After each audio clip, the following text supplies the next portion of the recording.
Ji sir. Good morning students, class 11 physics. Today we will discuss rocket propulsion concept.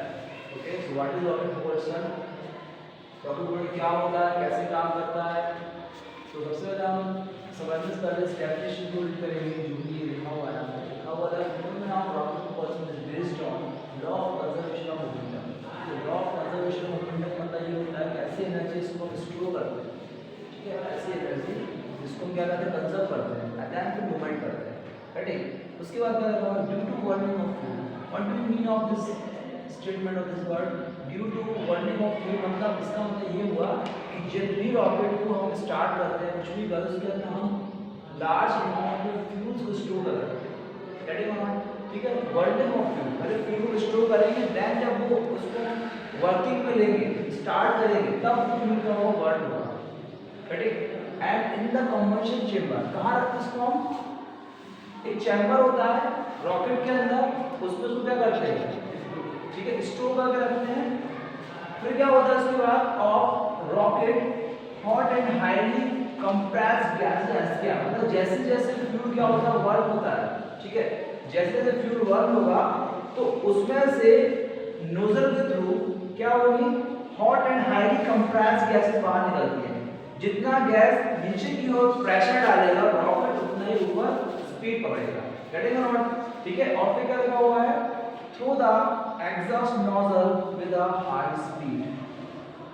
तो इतना तो clear हो गया कि रॉकेट काम कैसे करता है। रॉकेट काम कैसे करता है, सबसे पहले रॉकेट के अंदर एक हम पर्टिकुलर मास जनरेट करते हैं, ठीक है। उस मास में उसका क्या क्या होता है, बर्निंग फ्यूल होता है, ठीक है। और रॉकेट t इक्वल्स टू 0 मतलब उसका टाइम है, that is not rest position पे है, तो उसका टाइम भी t इक्वल 0 होगा, मास भी उसका m0 पोजीशन पे रहेगा, राइट। उसके बाद जैसे हम रॉकेट को time t equals to t होता है तो उसका वेलोसिटी क्या होता है, इंक्रीज होता है।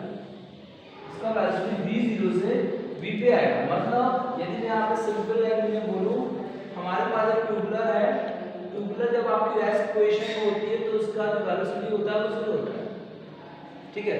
जैसे ही आपने उसमें फ्यूल डाला, देन आपने आपकी गाड़ी को स्टार्ट किया, स्टार्ट करने के बाद उसकी जो वेलोसिटी है वो आप with accelerator means force upon momentum, that is called what, acceleration, ठीक है। इसके थ्रू हम क्या करते हैं, उसकी अपनी गाड़ी की स्पीड को क्या करते हैं, इंक्रीज करते हैं। मींस v0 से वो कहां पे जाएगा, v पे जाएगा, गेटिंग नॉट। सेम देयर हमने रॉकेट को क्या किया, पूरा कंबशन चैम्बर में बर्निंग फ्यूल को इनबिल्ट करके रखा हुआ है। जैसे ही हमने रॉकेट को स्टार्ट करेंगे, रॉकेट क्या होगा, अपना फ्यूल का यूज करेगा, फ्यूल को बर्न करेगा।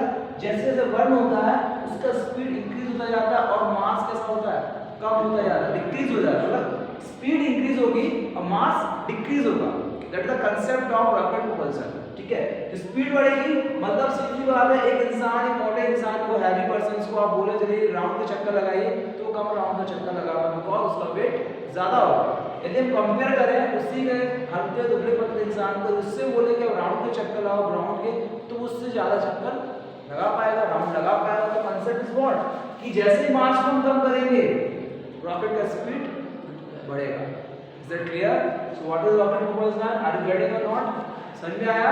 रॉकेट propulsion में क्या होता है, स्पीड इंक्रीज होता है, मास कम होता है। मास डिक्रीज होगा, स्पीड इंक्रीज होगा, क्लियर। और यहाँ पर टाइम भी क्या होगा, इंक्रीज होगा।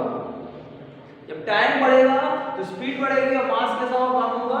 जो भी हैवी गैसेस हैं, फ्यूल्स हैं, मतलब कि जो भी एग्जॉस्ट नोजल से क्या करते हैं, इसको बाहर निकालते हैं, बाहर निकलेगा तो उसका मास ऑटोमेटिक कैसा होगा, कम होता जाएगा, फ्यूल कम होता जाएगा, स्पीड बढ़ती जाएगी, ये अपने डेस्टिनेशन पॉइंट पे पहुंच जाएगा। Is it clear? So rocket propulsion समझ में आया चीज क्या होता है। नेक्स्ट क्लास में इसके बेस्ड पे हम डेरिवेशंस को क्लियर करेंगे, ठीक है। Okay students, thank you.